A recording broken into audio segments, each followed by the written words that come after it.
El Ministerio Apostólico de Enseñanza y Predicación Rema Internacional presenta hoy al Reverendo Fernando García Sotomayor con la proclamación de las buenas nuevas de Dios para tu vida. El mensaje de ayer, el mensaje de hoy y el mensaje para la eternidad a los que tienen hambre y sed de la palabra de Dios. Un querigma de Dios para el que oiga, el que tiene oídos para oír. Escucha el dabar del Eterno a las naciones. Ahora es el tiempo para recibir el rema del Espíritu Santo a tu espíritu. Escuchemos con fe la memra del Señor para el alma.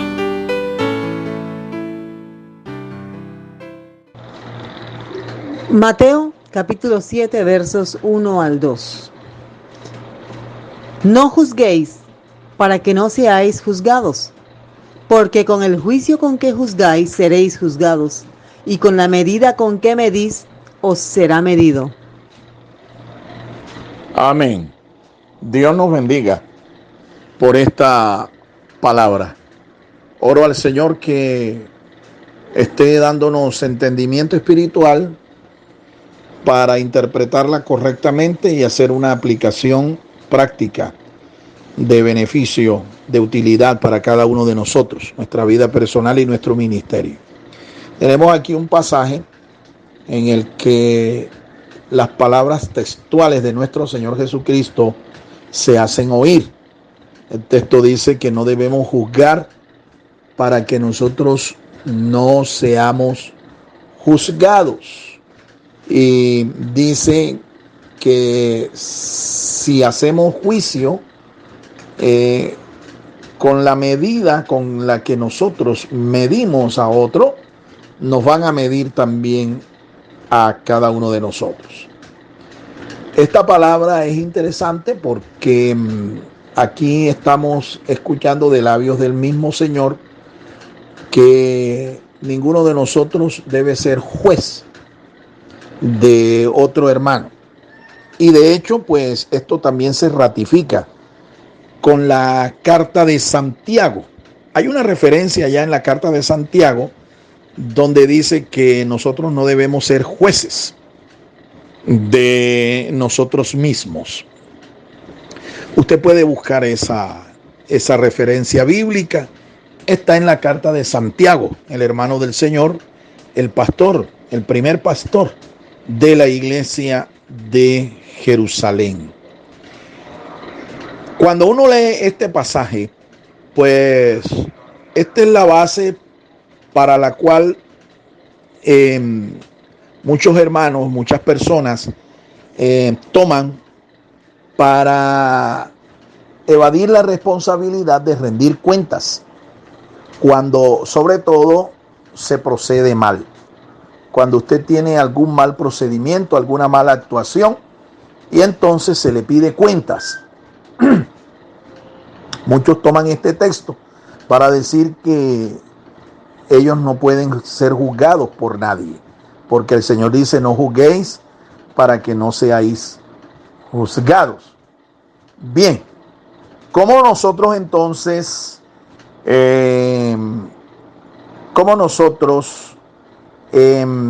compaginamos con lo que dice el Señor allá en Juan capítulo 7, el verso 24, donde dice también, ¿no?, de labios del Señor: no juzguéis según las apariencias, sino juzgad con justo juicio. No debemos juzgar según las apariencias, sino juzgar con justo juicio. Aparentemente aquí hay una contradicción, porque en un texto se está diciendo de labios del mismo Señor: no juzguéis para que no seáis juzgados, y acá se está diciendo en el Evangelio de Juan: no juzguéis según las apariencias.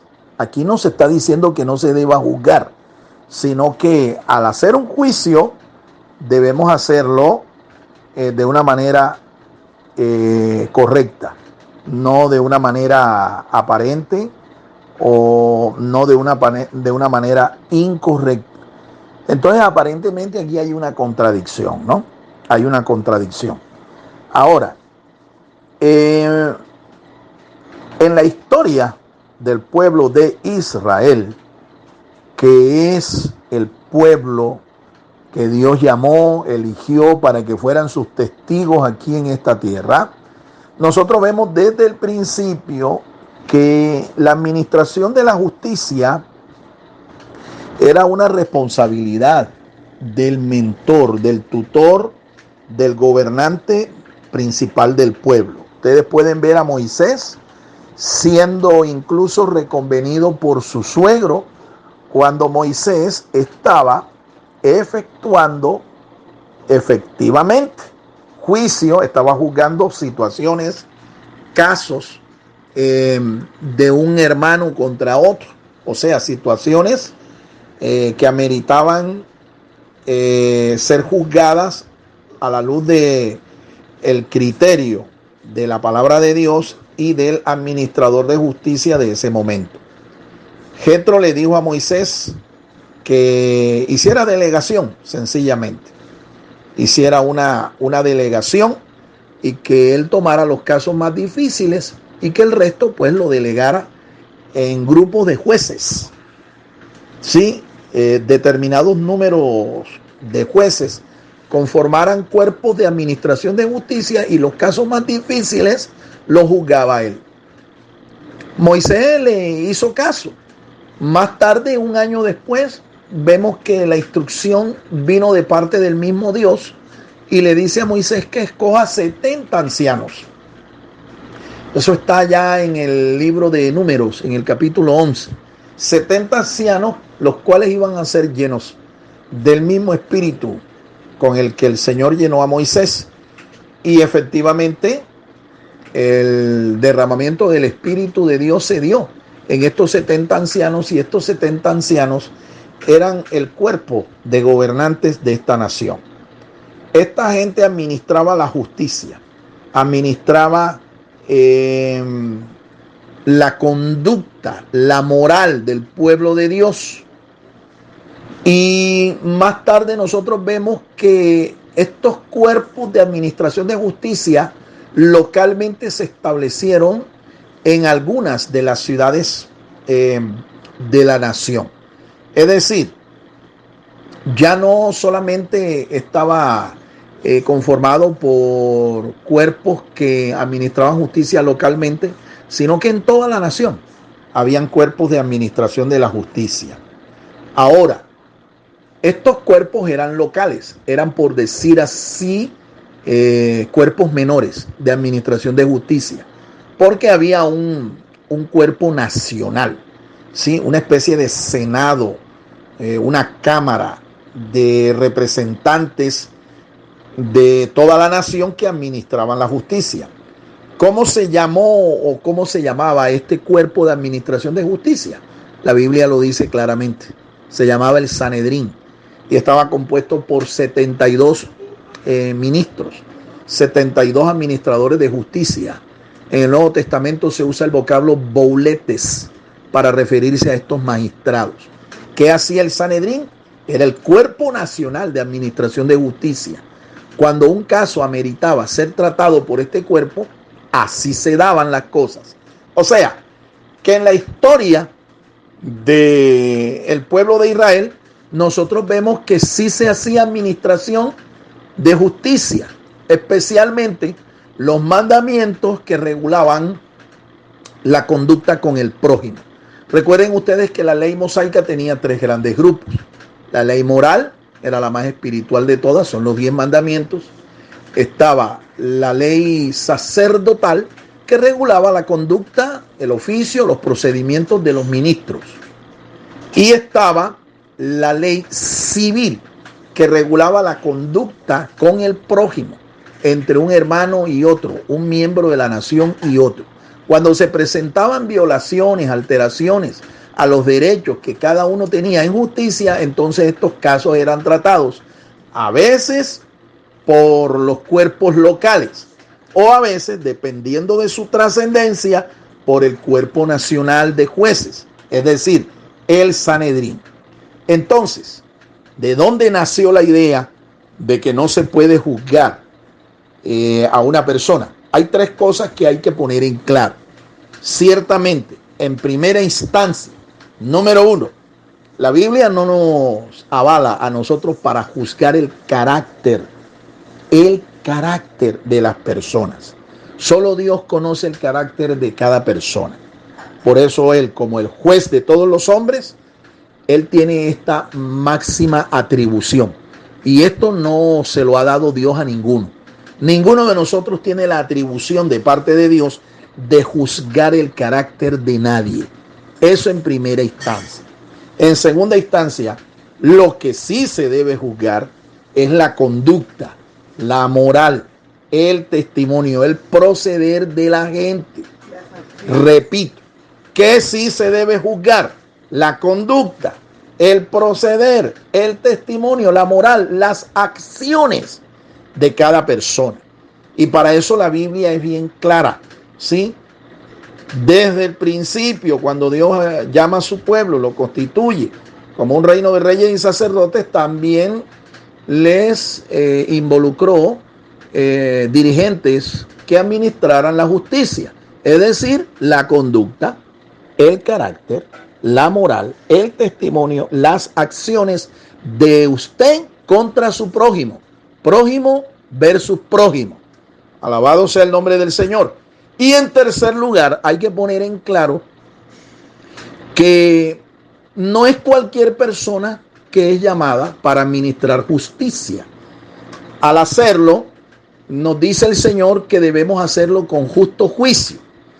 Al hacerlo, dice Santiago, que tenemos que hacer este juicio con misericordia. Y que la misericordia siempre va a triunfar sobre el juicio, es decir, sobre la ley escrita, la letra de la ley. Sí, la misericordia va más allá de lo que dice la letra de la ley. En la cultura romana se dice una frase latina que dice dura lex sed lex. Dura lex sed lex. Dura en la ley, pero es la ley. Es lo que dice esta frase en latín, para dar a entender que la ley tiene que cumplirse, así sea que parezca dura.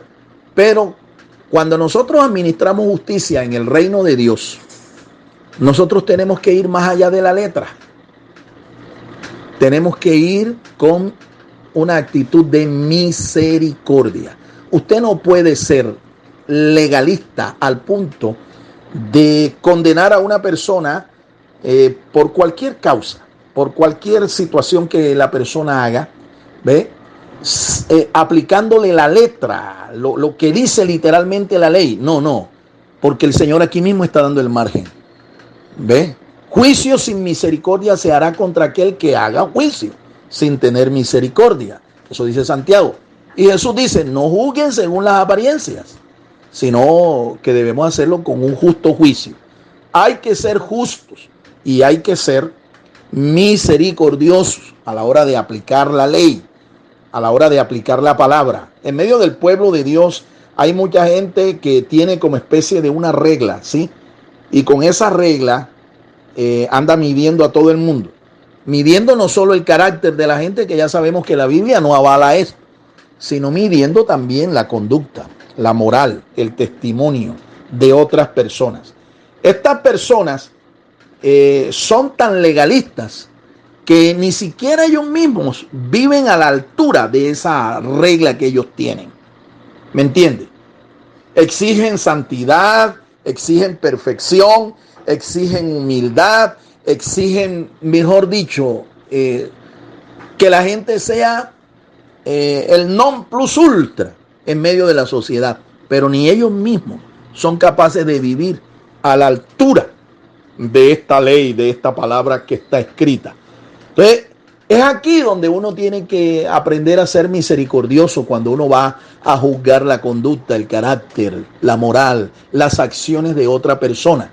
Porque entre otras cosas, dice el Señor que con la misma medida con la que tú mides, tú vas a ser medido después. Entonces, si tú en justicia, tú siembras misericordia, a la hora que a ti te vayan a hacer también un juicio por un procedimiento malo que tú hayas hecho, una conducta mala que tú hayas tenido, de la misma manera en que tú sembraste legalismo, a ti también te van a aplicar la misma medida. Alabado sea el nombre del Señor. Ahora bien, no solamente hay que tener sabiduría, prudencia, humildad y un perfil realmente recto para yo aplicar justicia de una manera recta y misericordiosa. No es solo eso, sino que uno tiene que revisar el testimonio o los testimonios de las personas que están acusando a otros. Ejemplo, dice la palabra de Dios, el apóstol San Pablo inspirado dice que contra un anciano usted no debe admitir acusación, sino en boca de 2 o 3 testigos. Entonces, si yo voy a acusar la mala conducta de un ministro, de un anciano, yo debo llevar esta acusación en boca de 2 o 3 testigos. Así que si no hay 2 o 3 testigos de confianza, fieles, gente confiable, yo no debo admitir esa acusación. Eso más bien será un chisme, un rumor, una difamación, antes que una acusación formal.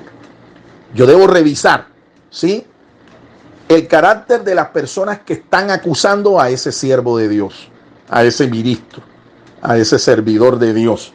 Y segundo, yo debo evaluar.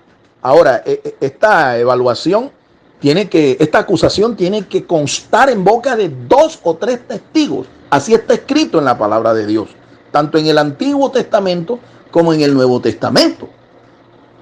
Ahora, ¿qué más hay que revisar? Yo tengo que revisar las pruebas.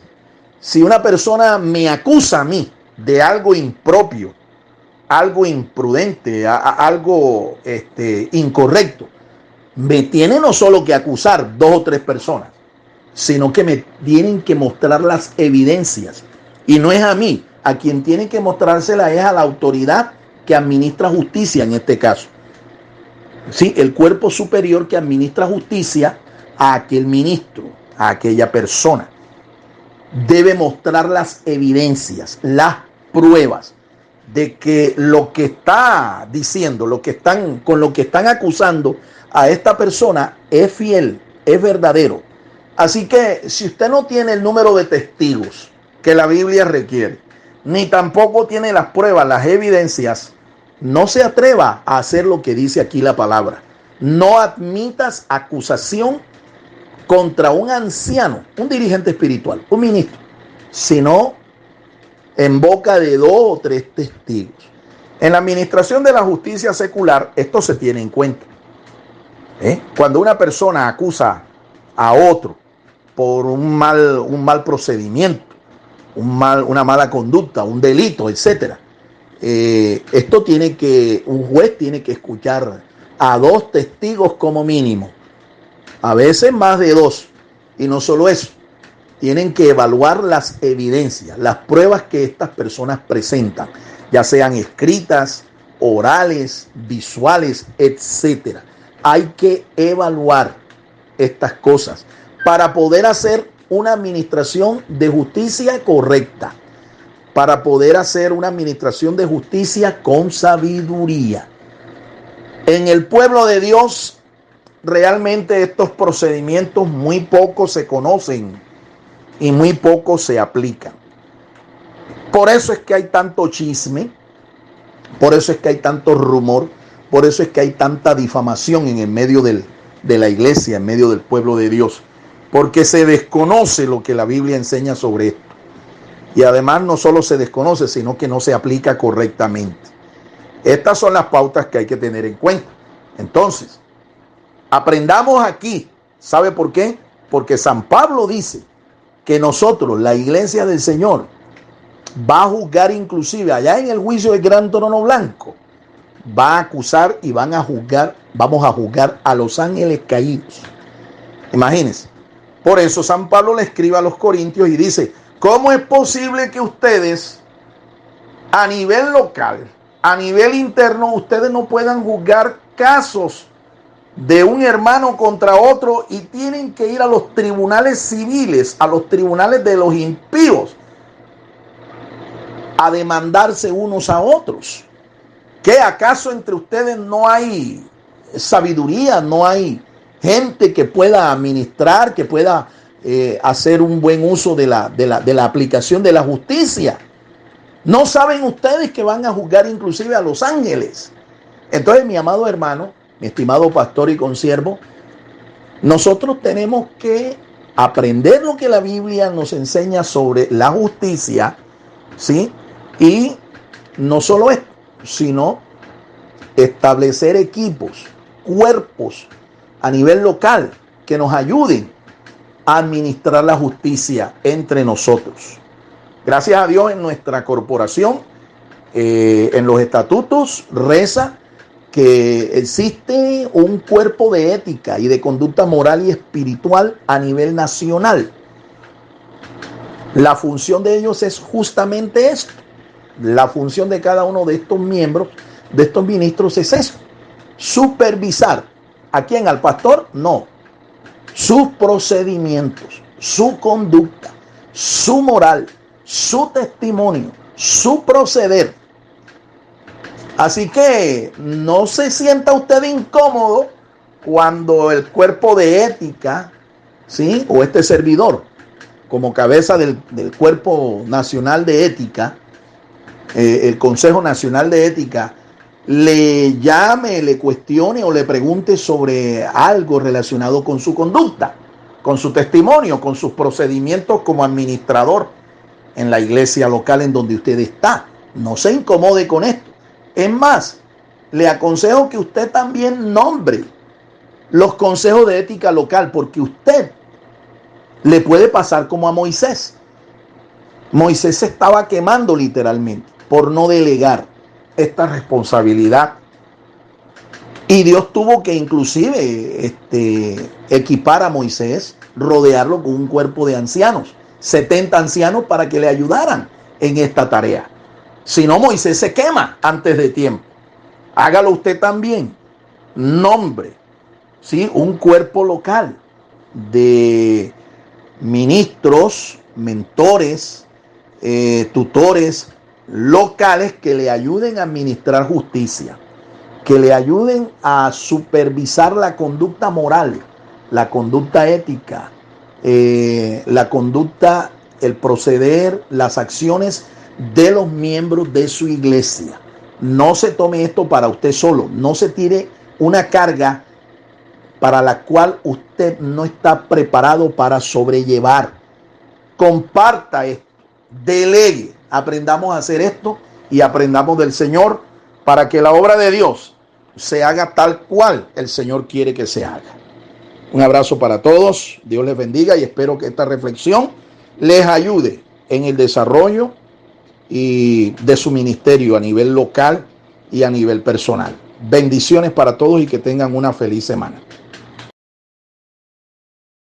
El Ministerio Apostólico Rema Internacional pone a disposición esta predicación. Ofrecemos ministración a simposios, seminarios, campañas evangelísticas, educación globalizada sana y de carácter interdenominacional. Escríbanos a ministerioremainternacional@gmail.com o llámenos al celular 316-270-7181.